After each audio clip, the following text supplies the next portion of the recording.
নুরুদ্দি জঙ্গি কি করলো, আরে কি দেখলাম স্বপ্ন। একদিক দিয়ে হলো নবীজির স্বপ্ন কিন্তু সত্য, অন্য কোনো মানুষ নবীজির সূরত আকৃতি ধারণ করতে পারে না, কোনো শয়তান নবীজির আকার ধারণ করতে পারে না। কি দেখলাম, সাথে সাথে নুরুদ্দি জঙ্গি মোনাজাত করেছে, নামাজে দাঁড়িয়ে গিয়েছে, নামাজ পড়ে বড় ধরনের মোনাজাত করে কান্নাকাটি করতেছেন।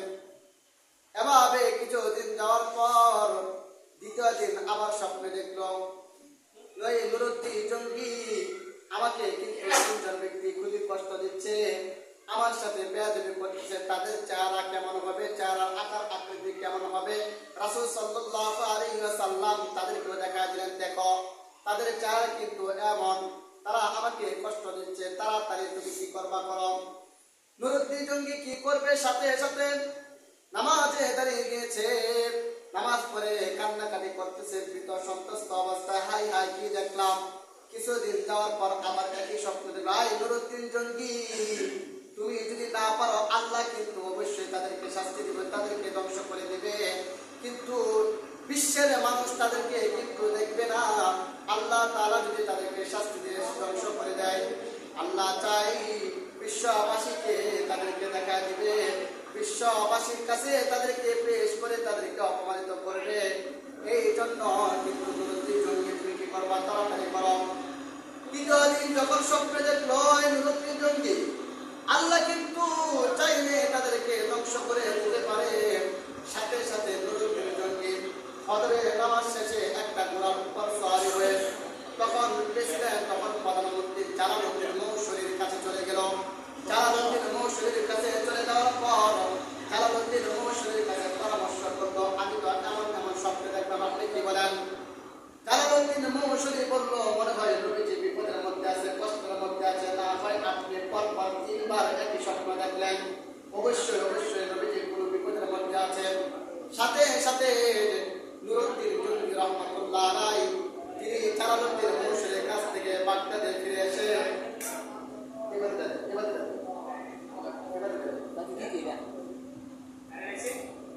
নুরুদ্দিন জঙ্গি রাহমাতুল্লাহ আলাইহি জালালউদ্দিন মৌসুরীর কাছে আইসা এই ব্যাপারে পরামর্শ করে তার কাছ থেকে ফিরে আসলো। ফজরের নামাজের পর নুরুদ্দিন জঙ্গি রাহমাতুল্লাহ আলাইহি 16,000 বর্ষা নিয়ে মদিনার পথে রওনা দিয়েছে। মদিনার পথে রওনা দিয়ে নুরুদ্দিন জঙ্গি রাহমাতুল্লাহ আলাইহি 16 দিন পর যখন 15 কিংবা 16 দিন পর মদিনার মধ্যে পৌঁছলো, মদিনার মধ্যে পৌঁছে ওই সমস্ত সৈন্যদেরকে, সেনাবাহিনীদেরকে মদিনার পুরোটা ঘেরাও করলো, কোনো লোক যেন মদিনা থেকে বের হতে না পারে। এই ঘটনাটা ভালো করে লক্ষ্য করুন, কিভাবে রাসূল সাল্লাল্লাহু আলাইহি ওয়াসাল্লামের লাশ চুরি করার জন্য পায়তারা করেছিল। তখন 16,000 সেনাবাহিনীকে মদিনা দিয়ে বেড়াকাবে মদিনার মধ্যে বেরিয়ে দেওয়া হলো, কোনো ব্যক্তি যেন মদিনা থেকে বের হতে না পারে। সেই দিন জুমার দিন নুরুদ্দিন জঙ্গি রাহমাতুল্লাহ আলাইহি জুমার খুতবা দিয়েছিল, খুতবার মধ্যে বলেছিল, আমি এই মদিনার পাশে সমস্ত মানুষকে দাওয়াত করলাম, সমস্ত মানুষ আমার দাওয়াতের মধ্যে কিন্তু আসতে হবে। মদিনার পাশে যারা আছে তাদেরকে দাওয়াত করলাম, সবাইকে দাওয়াত করবো। দাওয়াত করার পর সবাই আসতে, কিন্তু তিনজন ব্যক্তি আসলে এই তিনজন ব্যক্তি মাথার মধ্যে পাগড়ি, গায়ে জুব্বা, হাতের মধ্যে তসবিহ, সুবহানাল্লাহ সুবহানাল্লাহ হবে। আর তাদের চিন্তা করো, কেউ দাওয়াত দিলে দাওয়াত খায় না, মানুষের শুধু সেবা করে, মানুষ গরিব গরিব মানুষদেরকে দান করে, তারা কারো বাড়িতে দাওয়াতে যায় না, কারোর সাথে বেশি করে কথাও বলে না। মানুষ যখন থেকে তারা নামাজ পড়তেছে অথবা কোরআন শরীফ তেলাওয়াত করতেছে অথবা কোনো ইবাদতের মধ্যে তারা মগ্ন ছিল। নুরুদ্দিন জঙ্গি যখন মদিনাবাসী সবাইকে দাওয়াত করলো, দাওয়াত করার পর তিনজন ব্যক্তি সবাই চলে আসলো। নুরুদ্দিন জঙ্গি বলতে সবাই তো আসে না, কিছু এখনো বাকি আছে, কেননা তার ভিতরে শুধু একটা কাজ, একটা সংকোচ কাজ করতেছে, এখনো কিছু কিন্তু বাকি আছে, সবাই কিন্তু আমার দাওয়াতে অংশগ্রহণ করে নাই। এক পর্যায়ে নুরুদ্দিন জঙ্গি ওই ব্যক্তির কাছে চলে গেল, ওই তিন ব্যক্তির কাছে, বাড়িতে গিয়ে দারোয়ানের কাছে বললো, এখানে কেউ আছো নাকি। নুরুদ্দিন জঙ্গি তার সাথীদেরকে নিয়ে ওই ব্যক্তির বাড়িতে গেল। বাড়িতে যাওয়ার পর দারোয়ান দরজা খুলে দিল, দরজা খুলে দিয়ে দেখে ওই তিনজন ব্যক্তি ইবাদতের মধ্যে মগ্ন আছে, ইবাদত করতেছে। দারোয়ান বলতেছে, আপনারা তারা নামাজ পড়তেছে, কেউ কোরআন শরীফ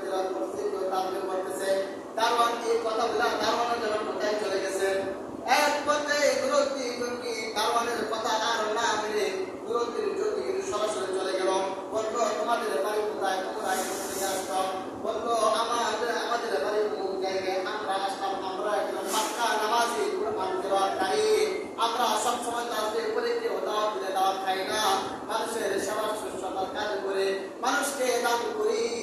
মক্কার মদিনার মধ্যে কিছু লোক ছিল, তারা বলতেছে ও যুবকদের জন্য তারা কাজ করো, মানুষদেরকে দান করে, কেউ দাওয়াত দিলে তারা দাওয়াতের মধ্যে যায় না, তারা দাওয়াত খায় না, শুধু মানুষদেরকে খাওয়ায়। আর যে সময় দেখি সেই সময় তারা কোনো না কোনো ইবাদতের মধ্যে যুক্ত আছে। এই কথা বলার পর মুরব্বী জনকে বলতেছে একটা কথা বলে এলাকার মধ্যে, চোরের মন পুলিশ পুলিশ, তারা বলতেছে তারা কোন ধরনের আকার আকৃতি ধারণ করেছে। মুরব্বী জনকে বলতেছে না, আমার ভিতরে শান্তি লাগতেছে না। সাথে সাথে মুরব্বী জনকে তাদের আসল ইবাদতের জায়গা কোনটা সেটা দেখা দাও। মুরব্বী জনকে তখন তাদের আসল ইবাদতের জায়গায় গিয়ে কি হলো জানেননি? ইবাদতের জায়গায় গিয়ে জাই নামাজ ছিল, বিছানা ছিল, সেই বিছানাটা উঠাইলো, উঠায় দেখে এক পাথর, সেই পাথরটা উঠায় দেখে নবীজির রওজার বরাবর তারা সুড়ঙ্গ করেছে, এই সুড়ঙ্গ দিয়ে লাশটাকে চুরি করে নিয়ে আসে। বলেন না এই কথা, এই বিষয়টা দেখার পর মুরব্বী জঙ্গি এই তিনজনকে ধৈর্য আইনা মদিনার মধ্যে আনলো। মদিনার মধ্যে আইনা 20 হাত লম্বা উঁচু করে বাঁশ দ্বারা রড দ্বারা তারা উঁচু করে একটা সিঁড়ি বানাইলো। সিঁড়ির মধ্যে তিনজনকে বসাছে মুরব্বী জঙ্গি। এই মুরব্বী জঙ্গি তিনজনকে বসা বলতেছে তোমরা তার নিচে কাট দাও, কাঠ দিয়ে তাদের পর্যন্ত নিয়ে গেছে, বোতল দিয়ে আলো দিয়ে দাও, তাদেরকে আগুন দিয়ে রাখা যাবে। তাদেরকে জিজ্ঞাসা করলো তোমরা কোথেকে আসলাম? বা আমরা পশ্চিম দেশ থেকে আসছি। কেন আসলাম? আমাদেরকে ইহুদিরা চ্যালেঞ্জ করে মারছে, যদি নবীজির লাশটাকে চুরি করে নিতে পারি তাহলে বড় ধরনের পুরস্কার দিয়ে পুরস্কৃত করবে। এই জন্য আমরা এই ধরনের আকার আকৃতি ধারণ করিলাম এবং আমরা চক্রান্ত শুরু করলাম। মুরব্বী জঙ্গি তিনজনের কথা শুই না বলতেছে তাদের জন্য উচ্চ একটা বানাও 20 হাত লম্বা, বানানোর পর 20 হাতের উপরে তাদেরকে বসাইয়া নিচে লাকড়ি দিয়া কল দিয়ে আগুন দিয়েছে। 11 দিন পর্যন্ত এই আগুনে জ্বলেছে। এক পর্যায়ে তাদেরকে আগুন দ্বারা পুড়ে মেরে ফেলেছে। এভাবে রাসূল সাল্লাল্লাহু আলাইহি ওয়াসাল্লামের লাশটাকে চুরি করার জন্য তারা পায়তারা শুরু করেছিল। আল্লাহ তাদেরকে ধ্বংস করে পারত। তাদেরকে জিজ্ঞাসা করলো তোমাদের কোনো সমস্যা নেই? সমস্যা হয়েছে, আমরা এমন আওয়াজ শুনতে পাচ্ছি মনে হচ্ছে আমরা বাঁচব না। ভক্ত করা অবস্থায় এটার ভিতরে এত আওয়াজ আমরা শুনতে পেয়েছিলাম মনে হচ্ছিল আর আমরা বাঁচব না। অথচ নবী সাল্লাল্লাহু আলাইহি ওয়াসাল্লাম কবরের মধ্যে জিন্দা।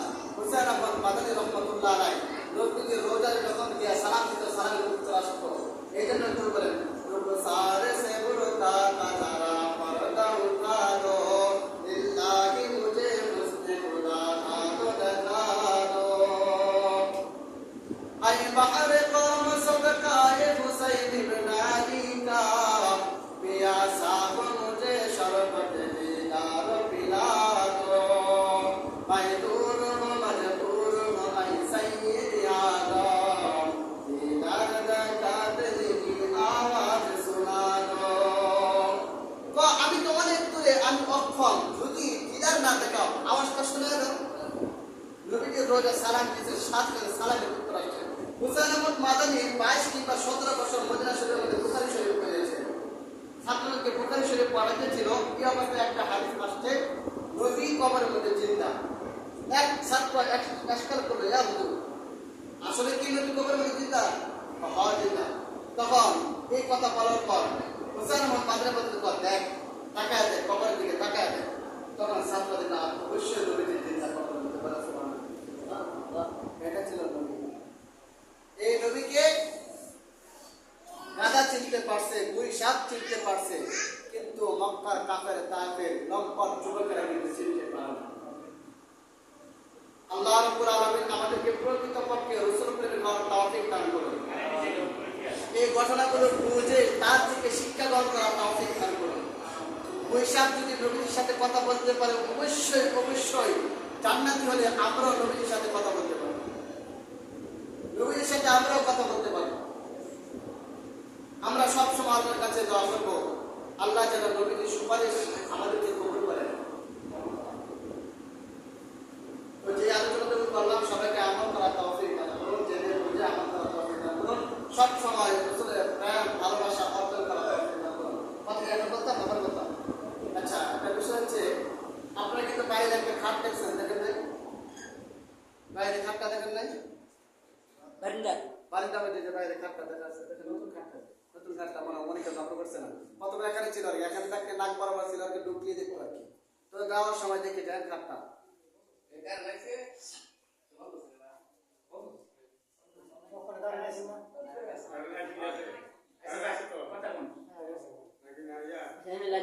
আচ্ছা, এই যে বাইরের যে খাটটা, আমি মনে করি এই খাট প্রত্যেকের বাড়িতে বাড়িতে দরকার। কারণ খাট যদি ঘরের ভিতরে থাকে মৃত্যুর কথা স্মরণে আসবে। এখন তো আমরা শোয়ার খাট আছে, কিন্তু শেষ যে খাটের মধ্যে শুভ সেই খাট নাই। এই খাট যদি কারো বাড়িতে রাখা হয় বয়সে ঘুমাতে পারবে না। কারণ বুঝে কি এটা মসজিদের জিনিস, আমি বলি এটা মসজিদের জিনিস না, এটা মানুষের প্রত্যেকটা মুসলমানের জিনিস।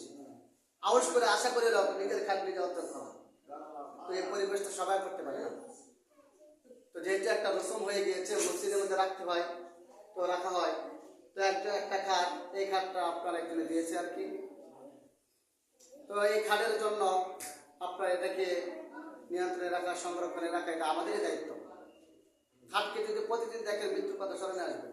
আর যে ব্যক্তি প্রতিদিন 20 বার মৃত্যুর কথা স্মরণ করবে, মরার পরে সে জান্নাতে যাবে। রাসূল বলেছেন, যে ব্যক্তি প্রতিদিন 20 বার মৃত্যুর কথা স্মরণ করবে সে জান্নাতে যাবে, সে গুনাহ করতে পারবে না, তার গুনাহ হবে না। কারণ মৃত্যু তো তার দেহের মধ্যে কোন সময় মরে যায়, কোন সময় কি হয়ে যায়। এই খাট আমাদেরকে শিক্ষা দেয় মরতে হবে, খাটের মধ্যে সবাইকে শুতে হবে। কবরে সামান অর্জন করা, সামান তৈরি করা। তো এই খাটটা একজনে দিয়েছে। তো এর মধ্যে আপনার মশারি লাগবে, তারপরে কোদাল, বলকি, দাও, সাপর, এগুলি দরকার। তো এখন মোটামুটি একটা কালেকশন করা না পারলে চুপ করে বসে থাকবে, বা আমার খাতিরে মানুষ কি যেন না বলে এই কারণে একটা কথা বলবেন, করলাম বুঝতে বাইরে বলবেন করলাম, এমন এই সমস্ত কাজ করেন না। তো খাট একজনে দিয়েছে, আমি চাই একজনে কোদাল দিয়ে দিবেন, ভালো ধরনের একটা কোদাল দিবেন। আচ্ছা আমার বলুন কোদাল, আচ্ছা টাকা দিলে সমস্যা নেই, তো একজন কোদাল দিবে। তারপরে হচ্ছে আপনার খুন্তি, কেউ আছে খুন্তি দেওয়ার মতো খুন্তি। তারপরে হলো সিলিকাসি, কাশি আর কি, তাও কাশি সিলিকাসি, তাও কাশি সিলিকাসি দুইটা ভাগ করে নেন, রেখে দিবেন। তাও কাশি আর সিলিকাসি, আর হচ্ছে একটা বালতি, বড় ধরনের বালতি, বড় ধরনের একটা বালতি কে দিবেন? আচ্ছা, বাকি আরেকটা হচ্ছে ব্যাগ, বড় ব্যাগ। আপনার গরম পানি অনেকের বাড়িতে ব্যাগ থাকে না, পানি গরম করতে বালতির মধ্যে তার পানি গরম করা যাবে না, তো একটা ব্যাগ কেটে দিবেন। ব্যাগ না দিলে সেটা ব্যবস্থা হবে, কারণ আল্লাহ এই সমস্ত কাজ আমাদের আল্লাহ কবুল করুন। কি লাগবো? মশারি, মশারি আছে কি? মশারি দেওয়ার মতো দেখেন অনেকে বলছেন। আচ্ছা মেয়েদের মশারিটা দিব, মশারি শুনো, মশারি কিন্তু যুবক যারা আছে কয়জন মিলে দিতে দেবো, মেয়েদের কোনো কথাটা বোঝা নাই। একটা মশারি হচ্ছে বাজারে কিনতে পাওয়া যায়, এই মশারি একটা তোমার অর্ডার দিয়ে বানাইতে হবে, সেটা বানাতে 2 থেকে 8,000 টাকা খরচ হবে, সর্বনিম্নটা দুপুরটা বলতে পারি না, বুঝলি? আচ্ছা মেয়েদের 1,000 টাকা দিব, মশারি 1,000 টাকা, মশারি কত লাগে এটা বলা যায়? তাহলে মোটামুটি সবকিছু হয়েছে নাকি?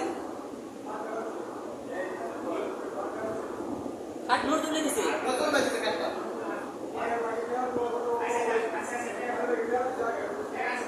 আচ্ছা আপনার কথা আমি বলতেছি, এই সমস্ত প্রশ্ন উঠবে এখন কথা বলবো।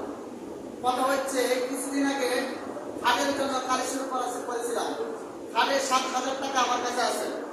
এখন যদি মনে করেন না আমি কাজ করছি খাদের জন্যই, এই খাদ মনে করেন টাকা দিয়ে দেবো। আর যদি মনে করেন না হুজুর আমি তো নিয়োজিত দিচ্ছি, সমস্যা নাই, তাহলে চুপ থাকেন। পরে এই টাকাগুলি 7 থেকে 8,000 টাকা আমার কাছে আছে। এই যে বাহিরে যে জায়গাটা আছে, যারা কমিটি যারা আছে আর কি মসজিদের দায়িত্ব যারা কয়েকজনের কাজ করে, তাদের কথা হচ্ছে আপনাদের উপকার হবে, বাইরে যে টাকাটা আছে জানা দেওয়ার জন্য। এই সাইডে বাউন্ডারি বাইরের জায়গাটা ঢালাই এই জন্য দেওয়া। অনেক সময় মসজিদের সংখ্যা বেড়ে যায়, শুক্রবারে অনেকে অনেক কিছু আয়োজন করে। আয়োজন করার দ্বারা মসজিদে খাওয়ার দ্বারা আপনার ময়লা হয়, পিঁপড়া উঠে, তো খাবার আয়োজন আসলে বাইরে ওঠে, এই জন্য একটা ঢালাইয়ের ব্যবস্থা করা। তো যারা খাটের জন্য টাকা দিয়েছেন, যদি কারোর ভিতরে চিন্তা এমন থাকে না আমার টাকাতে খালি বানাতে হবে, এমন চিন্তা যদি থাকে বলেন সরাসরি টাকা দেবেন। কথা বুঝেন? যদি মনে করেন আমি খাটের জন্য টাকা দিচ্ছি 5,000 টাকা, খালি বানাতে হবে, অন্য কিছু করতে পারবে না, তাহলে টাকাটা আন্দোলন আপনাকে দিয়ে দেবেন। আর যদি বলেন না আমি খাটের জন্য দিচ্ছি, একটা কাজ করলেই চলো মসজিদ উন্নয়নের জন্য, তাহলে এই টাকা ব্যবহার করা হবে। সমালোচনা করা দরকার, এখন করেন, মসজিদের বাইরে করেন না।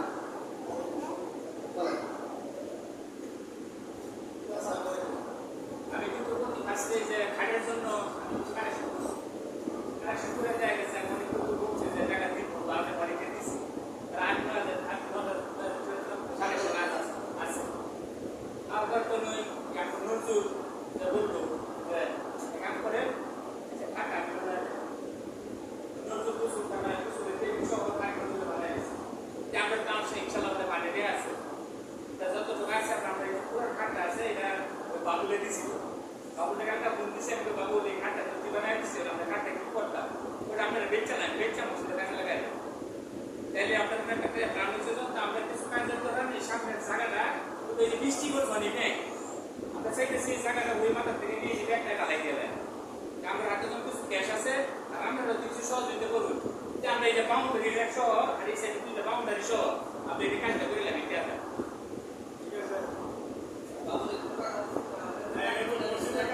আচ্ছা, আর পুরান কার্ডটা বিক্রি করে দেওয়া হবে। আর এই সমস্ত টাকা আমার কাছে থাকে, যদি হিসাব দিতে আমি প্রস্তুত, এই সমস্ত টাকা আমার কাছে আছে, যদি হিসাব দিতে প্রস্তুত, কোন ক্ষেত্রে কত টাকা ব্যয় হচ্ছে সেটা আমি বলতে প্রস্তুত। কারোর ভিতরে সন্দেহ রাখবেন না। তার ভিতরে আছে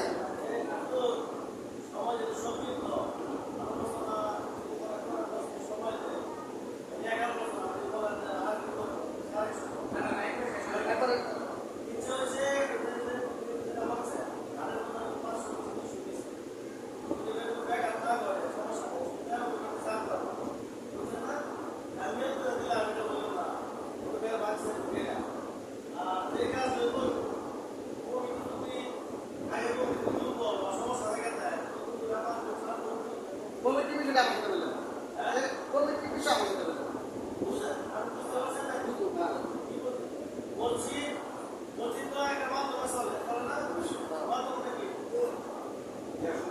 কমিটি আছে,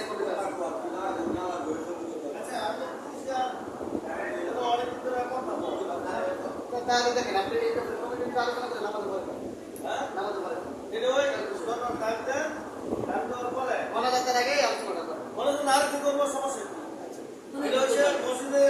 সমস্যা সমাধান কমিটি মাধ্যমে রাখতাম না আমি ঠিক আছে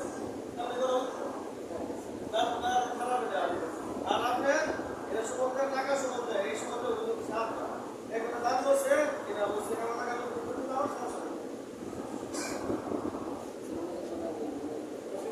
আরো কারণ কথা আছে, কারণ কথা মসজিদে থাকা আমাদের দাম মসজিদে বাইরে গিয়ে আমাদের কথা বলতে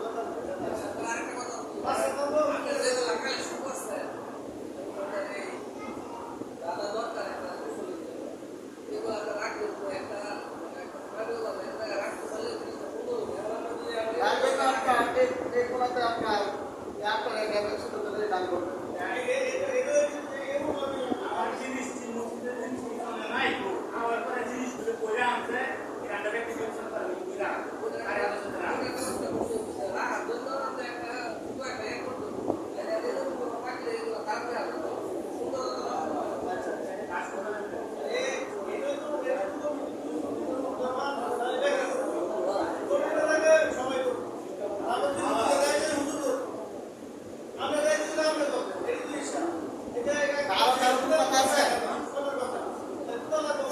আচ্ছা তাহলে আজকে